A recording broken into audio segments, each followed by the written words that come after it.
నమస్కారం, welcome to 1 news.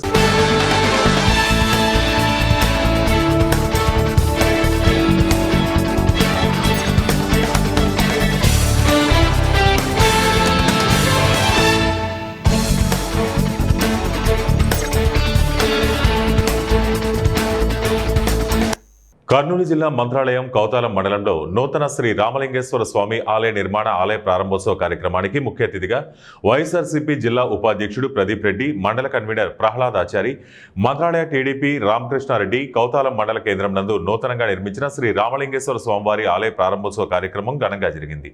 ఈ కార్యక్రమానికి ముఖ్య అతిథిగా ఎన్ రామకృష్ణారెడ్డి పాల్గొని ఆలయం నందు ప్రత్యేక పూజలు నిర్వహించి స్వామివారి ఆశీస్సులతో దేశ మరియు రాష్ట్ర ప్రజలు మంచి ఆయురారోగ్యాలతో అన్నదాతలు సుభిక్షంగా ఉండాలని కోరారు. ఈ కార్యక్రమంలో సింగిల్ విండో చైర్మన్ వెంకటపతి రాజు, మండల అధ్యక్షులు సురేష్ నాయుడు, ఆలయ కమిటీ పెద్దలు మొదలగు కూటమి పార్టీ నాయకులు, కార్యకర్తలు పాల్గొన్నారు.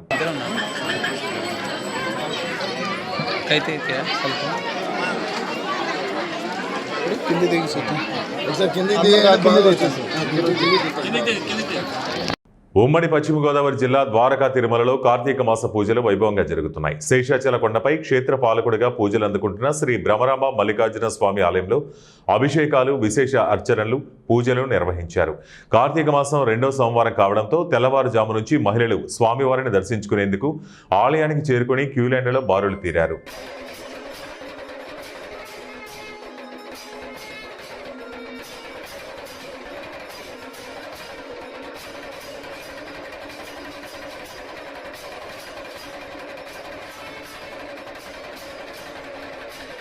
కన్నతల్లిపై కన్న కొడుకుకు ఉన్న ప్రేమ, ఎమ్మెల్యే ఔదార్యం వెరసి ప్రేమ, ఆప్యాయత, మానవత్వం అనేవి ఇంకా మనుషుల్లో మిగిలి ఉన్నాయని చెప్పడానికి నిదర్శనం ఈ సంఘటన. జగిత్యాలలో దీపక్ అనే యువకుడు తల్లిని భుజాన వేసుకుని నడుస్తున్న దృశ్యం చూసిన వారి కళ్ళు చెమర్చక మానదు. ఇక వివరాల్లోకి వెళ్తే, అనారోగ్యంతో ఉన్న తల్లిని చికిత్స చేయించడానికి నిజామాబాద్ నుంచి జగిత్యాలకు వచ్చిన దీపక్ జోబులో పైసా లేకపోయినా ప్రేమ మాత్రం అపారం. మహిళలకు ఉచిత బస్సు సదుపాయం ఉన్నందున తల్లిని తీసుకుని బస్టాండ్ వరకు వచ్చాడు. కానీ ఆటో డ్రైవర్ 50 రూపాయలు అడగగానే జోబు ఖాళీ అయింది. దాంతో తల్లిని భుజాన వేసుకుని నడవసాగాడు. ఆ దృశ్యం చూసి అక్కడున్న వారి హృదయాలు కరిగిపోయాయి. అప్పుడే అటుగా వెళ్తున్న ఎమ్మెల్యే డాక్టర్ సంజయ్ కుమార్ ఆ దృశ్యం చూసి కదిలిపోయారు. తన కారులో వారిని ఆసుపత్రికి తీసుకెళ్లి చికిత్స పూర్తయ్యాక తిరిగి బస్టాండ్ వద్దకు చేర్పించారు. ఎమ్మెల్యే ఔదార్యం, కుమారుడికి తల్లిపై ఉన్న ప్రేమ రెండూ కలిపి జగిత్యాలలో మానవత్వానికి నూతన నిర్వచనం ఈ ఘటన ఇచ్చిందన్నారు. నరాల హాస్పిటల్ కాడికి తీసుకపోతున్న మమ్మీని అయితే ఆటో అడిగితే ఆటోడు 50 రూపాయలు అని అన్నాడు. అయితే నేను 50 రూపాయలు ఇవ్వకపోతే అదే మమ్మీని మోసుకొని ముందడు పోగానే ఒక ఆయన నాది వీడియో తీస్తున్నాడు. వీడియో తీసి వైరల్ చేసినాడు. సంజయబాబు వచ్చి ఎమ్మెల్యే సంజయబాబు ఎమ్మెల్యే సార్ మా బాబు మా అంతర్గం ద్వారా ఆ కార్ మాకు కార్ ఇచ్చి బస్టాండ్ జగిత్యాల బస్టాండ్కి పంపించినాడు. 500 నా చేతిలో ఖర్చుకి మమ్మీ గురించి తీరా అని అన్నాడు. నిన్న 50 రూపాయలు 50 రూపీస్ అడిగి ఉండి అన్న 50 రూపాయలు అంటే నేను చూసన్న పక్క పంటే ఉంది కదా నరాల హాస్పిటల్ ఈడికి నువ్వు 50 అన్న ఎట్లా అంటున్నావు అన్న అంటే అమ్మ నీ గురించి 50 అన్న వేరే వాళ్ళకి ఎక్కువ. నాగర్ కర్నూలు జిల్లా ఊరుకొండ మండలంలో పర్యటించిన జడ్చర్ల శాసనసభ్యులు జడంపల్లి అనిరుద్ రెడ్డికి స్థానిక నాయకులు ఘనంగా స్వాగతం పలికారు. మండలంలో పలు అభివృద్ధి పనులను ప్రారంభించారు. బోయినపల్లిలోని Shri Sai Ganesh agro industries ginning మిల్లులో సీసీఐ ద్వారా పత్తి కొనుగోలు కేంద్రాన్ని ప్రారంభించారు. అనంతరం ఇదే మండలంలో 2 కోట్ల అంచనా వ్యయంతో నూతనంగా రాధాలపల్లి నుండి మాదారం వరకు నిర్మించే రహదారి పనులను ప్రారంభించారు. ఈ సందర్భంగా ఎమ్మెల్యే అనిరుద్ రెడ్డి మాట్లాడుతూ, గ్రామీణ ప్రాంతాల్లో రహదారుల అభివృద్ధి ద్వారా ప్రజలకు సౌకర్యాలు పెంపొందించడం ప్రభుత్వ ప్రధాన లక్ష్యమన్నారు. రహదారులు మంచిగా ఉంటే రవాణా సౌకర్యం పెరిగి రైతులు తమ పంట ఉత్పత్తులను సులభంగా మార్కెట్లకు తరలించుకునే అవకాశం ఉంటుందన్నారు. అభివృద్ధి పనుల పట్ల ప్రజలు చూపుతున్న ఆదరణ, ఆనందం తనకు ప్రేరణ ఇస్తుందని ఎమ్మెల్యే అన్నారు. ప్రతి గ్రామం అభివృద్ధి దిశగా దృఢంగా సాగేందుకు తాను ఎల్లప్పుడూ కృషి చేస్తానని హామీ ఇచ్చారు. ఈ కార్యక్రమంలో ప్రజాప్రతినిధులు, సంబంధిత అధికారులు, నాయకులు, ప్రజలు పాల్గొన్నారు.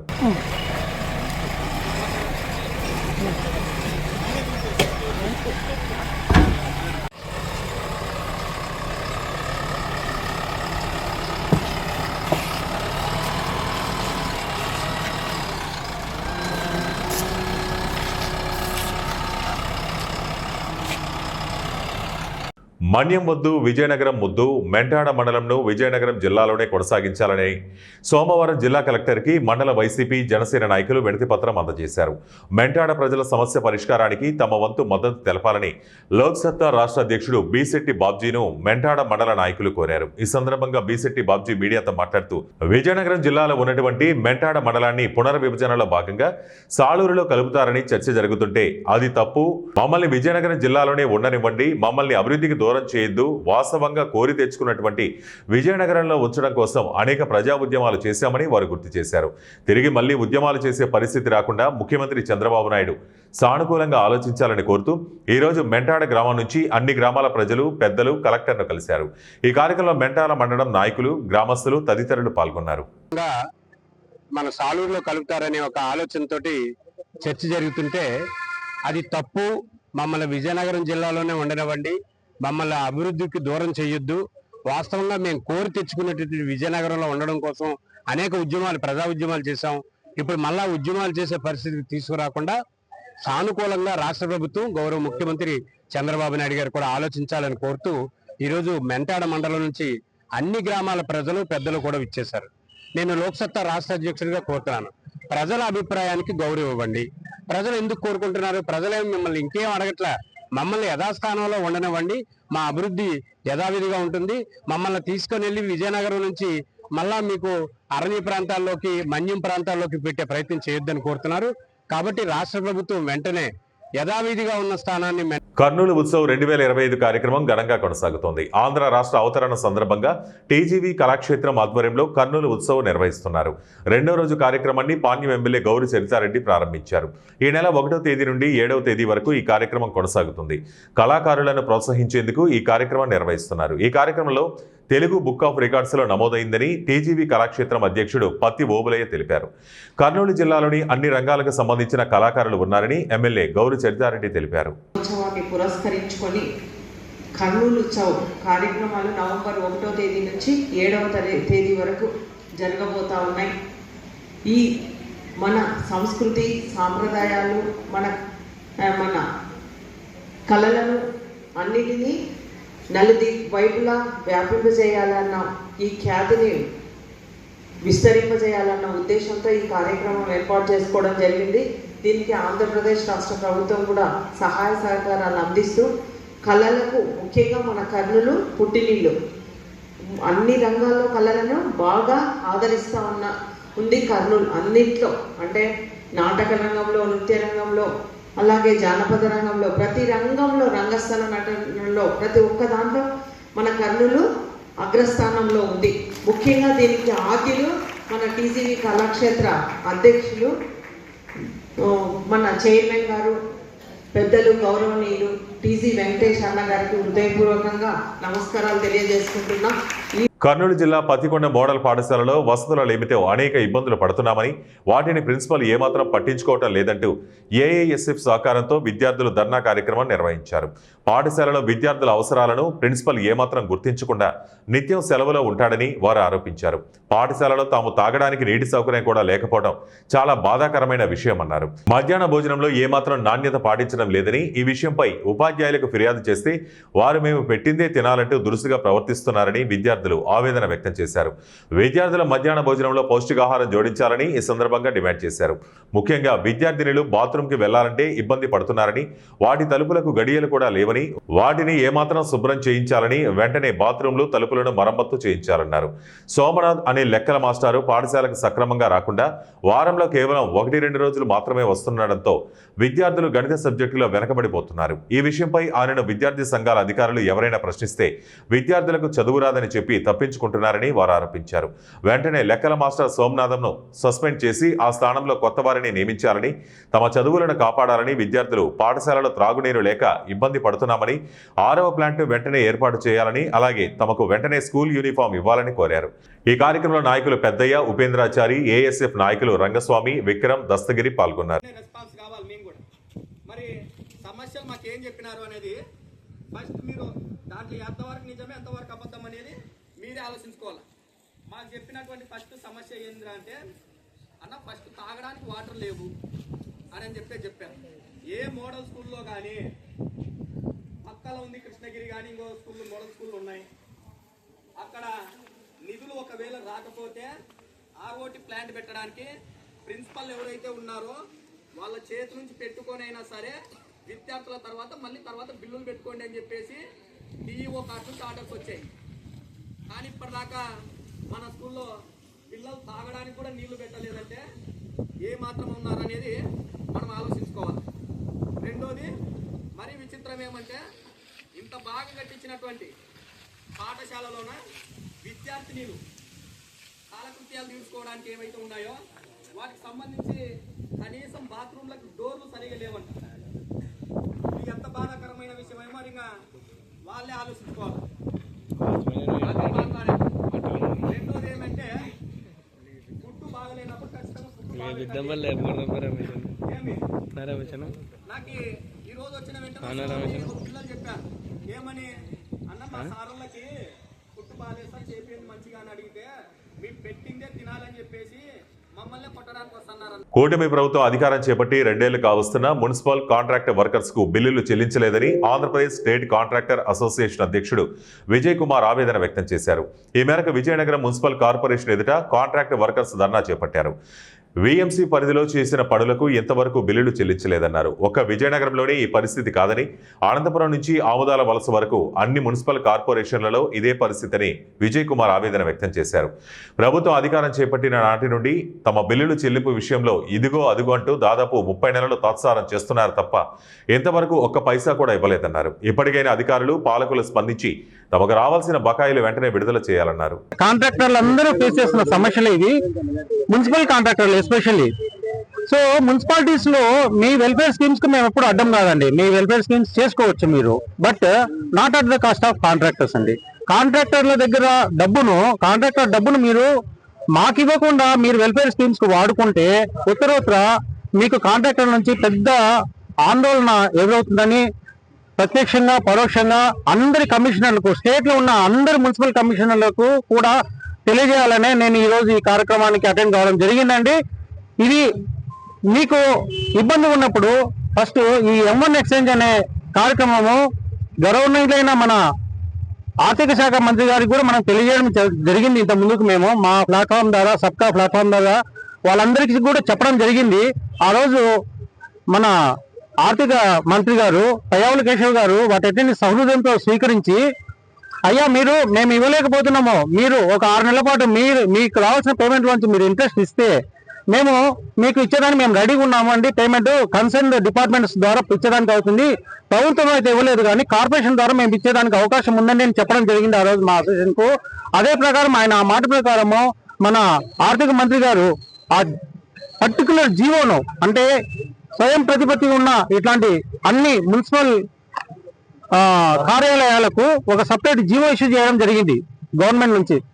ఏమంటే మీ ఆదాయం బేస్ చేసుకొని మీరు ఒక 6 నెలల లోపల మీరు పేమెంట్ చేయగలము అంటే కాంట్రాక్టర్లకు, సదరు కాంట్రాక్టర్లకు అందరికీ త్రూ M1 ఎక్స్చేంజ్ ద్వారా ఈ ట్రేడ్స్ ప్లాట్ఫామ్ అంటారండి, అంటే ట్రేడ్ రిసీవబుల్ ఈ డిస్కౌంటింగ్ సిస్టమ్ అంటారు వీటిని. ఈ ట్రేడ్ రిసీవబుల్ ఈ డిస్కౌంటింగ్ సిస్టమ్ ద్వారా మీరు పేమెంట్ చేసేయచ్చు కాంట్రాక్టర్లకు. కాంట్రాక్టర్లు కూడా 6 నెలల ఇంట్రెస్ట్ ఏదైతే ఉందో అది ఇస్తామని చెప్పి ముందరికి వచ్చిన వాళ్ళకి అందరికీ పేమెంట్ చేయండి అని చెప్పి కూడా చెప్పడం జరిగింది. కాబట్టి సదరు మున్సిపల్ కమిషనర్ గారికి మేము నివేదించుకునేది ఏంటంటే కాంట్రాక్టర్ల తరఫున, అయ్యా మీరు పేమెంట్ ఇవ్వలేరు, మీ దగ్గర పేమెంట్ లేకపోతే మీరు కనీసం మేము తెచ్చిన ఈ ప్లాట్ఫామ్ ద్వారా ఏదైతే ఈ ట్రేడ్స్ ప్లాట్ఫామ్ ఉందో ఈ ప్లాట్ఫామ్ ద్వారా మా కాంట్రాక్టర్ల పేమెంట్ చెల్లించి మా కాంట్రాక్టర్లందరినీ కూడా మీ అన్నమయ్య జిల్లా కేవీపల్లి మండలం దేవాండ్లపల్లికి చెందిన దేరంగుల ఆంజనేయులు మరణం అనుమానాస్పదంగా ఉందని భార్య శ్రీదేవి జిల్లా ఎస్పీ ధీరజ్ కణువెల్లికి ఫిర్యాదు చేశారు. అనంతరం ఆమె మీడియాతో మాట్లాడుతూ సుండిపల్లి మండలం రెడ్డివారిపల్లికి చెందిన తనకు 9 సంవత్సరాల క్రితం దేరంగుల ఆంజనేయులతో వివాహమైందని తెలిపారు. మా ఇరువురికి ఒక పాప జన్మించిందన్నారు. కొద్ది రోజుల తర్వాత పాపను తన అమ్మ ఇంట్లో వదిలి జీవనోపాధి నిమిత్తం భార్యాభర్తలు ఇద్దరం కువైట్కి వెళ్లామని, అక్కడ 2 సంవత్సరాలు ఉండి స్వదేశానికి తిరిగి వచ్చామని, ఆ తర్వాత గత 2 ఏళ్ల క్రితం నన్ను కువైట్కు పంపించి నెల తర్వాత కూడా తాను వస్తానని రాలేదన్నారు. అయితే 2 ఏళ్ల నుంచి తనతో సరిగ్గా ఉండలేదని, తిరిగి 2 నెలల క్రితం తన భర్త ఫోన్ చేస్తూ మంచిగా మాట్లాడుతూ వచ్చారని ఆమె వివరించారు. తనకు ఆరోగ్యం బాగలేక ఆదివారం స్వదేశానికి వచ్చారని, ఎయిర్పోర్టు నుంచి స్వగ్రామం వెళ్లేలోపే మార్గమధ్యంలో ఉండగా తన భర్త చనిపోయినట్లు ఫోన్ వచ్చిందని ఆమె వాపోయారు. భర్తను చూసేందుకు వెళితే తనను తన బిడ్డను కొట్టి మెట్టినింటి వారు తరిమేశారని ఫిర్యాదులు పేర్కొన్నారు. తన భర్త మృతదేహాన్ని పరిశీలించగా నోటి నుంచి నురుగు వచ్చిందని, ఒంటిపై గాయాలు కనపడ్డాయని, తన భర్త మృతిపై అనుమానం ఉందని, తన భర్త మృతదేహానికి పోస్టుమార్టం నిర్వహించాలని ఆమె పోలీసు ఫిర్యాదులు పేర్కొన్నారు. సుండిపల్లి మండలం. నేను పెళ్లి చేసుకునేది పించే దేవాలపల్లె. మా ఇంటి పేరు రాంజీ, నా పేరు శ్రీదేవి, నా కూతురు 8 సంవత్సరాలు మేఘన. పెళ్ళి 9 సంవత్సరాలు అయింది. మేమిద్దరం బాగానే ఉన్నాము. పెళ్లి చేసుకుని పాప పుట్టిన తర్వాత మా అమ్మగారి ఇంటికి వదిలేసి ఇద్దరం కోయిటిపోయినాము. నేనే తీసుకున్నాను మా ఇంటి ఆయన్ను తీసుకొని కోయిటికి పోయి ఇద్దరం 2 సంవత్సరాలు చేసుకున్నాం. మళ్ళీ ఇంటికి వచ్చాము, మళ్ళీ పోయాము. మళ్ళీ నేనున్నాను అక్కడ కోయిట్లో. మళ్ళీ మా ఇంటి ఆయన వచ్చాడు, ఇంటికి వెళ్ళి వస్తానని. మళ్ళీ వచ్చేసి నాకు మా ఇంటి ఆయనకు మా ఆడబిడ్డలో బంధువులు ఏదో కిలాట్ చేసి రచ్చబెట్టేశారు. మాట్లాడలే ఫోను. మళ్ళీ 2 నెలల తర్వాత మళ్ళీ ఫోన్ చేసి ఇద్దరం బాగానే మాట్లాడుకుంటే బాగానే ఉన్నాము. ఇప్పుడు సడన్గా నాకు ఒళ్ళు బాగాలేక నేను కోరి ఇంటికి వచ్చిన తర్వాత ఇట్లా చనిపోయినాడు మీ ఇంటి ఆయన అని దారిలో నేను వస్తానంటే చెప్పారు. ఎందుకు చనిపోయారు ఏమని అడిగితే కొట్టేదానికి అందరూ వచ్చి కొట్టినారు. నన్ను మా పాపనే చూడడం లేదు. ఎందుకు చనిపోయారో తెలీదు. నేను మటుకు పోస్ట్ మార్క్ చెప్పి వెళ్ళాలని చెప్పేసి నేను ఇక్కడ దాకా వచ్చాను. మీకు ఏమైనా అనుమానాలు ఉన్నాయమ్మా ఎవరిపైన? అనుమానాలు అంతా మా బంధువుల మీదనే ఉన్నాయి సార్. నేను కేపల్లి స్టేషన్కి వెళ్తే అక్కడ స్టేషన్ దగ్గర అంత జోక్ తీసుకున్నారు. సార్ వాళ్ళు కూడా ఏం పట్టించుకోవడంలా. రాజకీయాలు నడుపుతాను వాళ్ళు, పోవాకరా వీళ్ళు రెడ్డి పానే వాళ్ళంతా ఆ పక్క వాళ్ళు, పించాకల్లా సైడ్ వాళ్ళు వీళ్ళు ఏదో చేశారని నా డౌట్. నేనైతే మా ఇంటి పోస్ట్ మార్క్ చేయించేంత వరకు నేనైతే దానం అయితే చేయడం లేదు. అందుకే సార్ దగ్గర. ప్రకాశం జిల్లా కంభం పట్టణంలోని గురుకుల పాఠశాలలో వంట నిర్వాహకులపై గంజిపడి గాయాలయ్యాయి. సోమవారం ఉదయం వంట చేస్తున్న సమయంలో ప్రమాదవశాత్తు జారిపడ్డ వంట నిర్వాహకులకు ఇద్దరిపై గంజి పడడంతో గాయాలు కాగా వారిని వెంటనే స్థానిక ప్రభుత్వ ఆసుపత్రికి తరలించారు. విషయం తెలుసుకున్న state education welfare director Gona Chennakesavulu, ఎంఈఓలు అబ్దుల్ సత్తార్ ఆసుపత్రికి వెళ్లి బాధితులను పరామర్శించారు.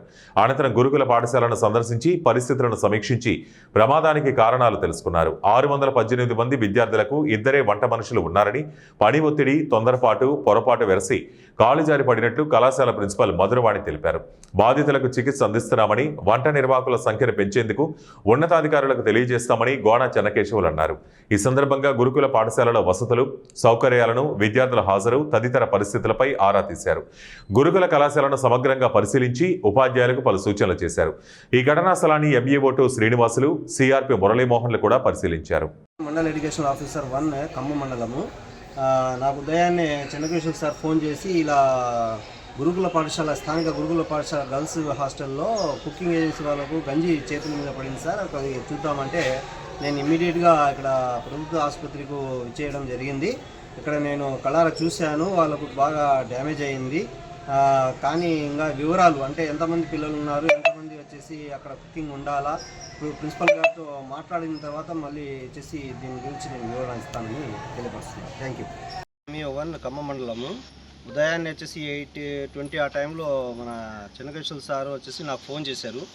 ఇలా గురుకుల పాఠశాలలో కుకింగ్ చేసేటప్పుడు ఒక 2 కుకింగ్ వర్కర్స్ మీద చేతి మీద గంజి పడిందని. ఇప్పుడు ఇమ్మీడియట్గా వచ్చేసి నేను కొంతమంది విలేకరులు కూడా మన సిఆర్పి మురళీ సార్తో కలిసి నేను ఆసుపత్రికి ఇవ్వడం జరిగింది. అక్కడ ఆసుపత్రిలో చూశాను, వాళ్ళతో మాట్లాడిన తర్వాత నేను డైరెక్ట్ వచ్చేసి ప్రిన్సిపల్ గారి మేడంతో వివరాలు తీసుకోవడానికి వచ్చాము. ప్రిన్సిపల్ మేడం గారు చెప్పడం ఏంటంటే ఇక్కడ 618 మంది పిల్లలు ఉన్నారు. ఈరోజు 550 మంది పైన వచ్చేసి కుకింగ్ చేస్తూ 50 కేజీల పైన వచ్చేసి రైసు పులిహోర కోసం తయారు చేస్తున్నప్పుడు అది బై మిస్టేక్ స్లిప్ అయ్యి ఆడ పడింది సార్ అన్నారు.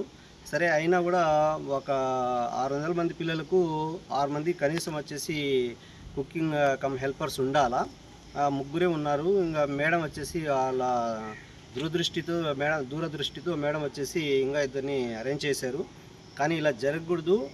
అయినా పర్మనెంట్గా కుకింగ్ కమ్ హెల్పర్స్ని వచ్చేసి ఆ సొసైటీ వాళ్ళు వచ్చేసి అపాయింట్ చేయాలని మేము కోరుతున్నాను. అలాగే మేడం మనకు రిటర్న్లో ఇస్తే అదే డీసీఓ మేడం గారికి మేము వచ్చేసి తెలియపరిచి కావాలంటే కలెక్టర్ గారు సార్తో మాట్లాడి మీకు ఈ పిల్లలకు వచ్చేసి CCHలో అంటే కుకింగ్ హెల్పర్స్ని అపాయింట్ చేయడానికి ట్రై చేస్తాను. Okay, thank you. ములుగు జిల్లా ఏటూరు నాగారం మండల కేంద్రంలోని వైస్ జంక్షన్ వద్ద ఆదివాసీ ప్రజా సంఘాలు ఎస్టీ జాబితా నుండి లంబాడీలను తొలగించాలని పెద్ద ఎత్తున ర్యాలీ నిర్వహించారు.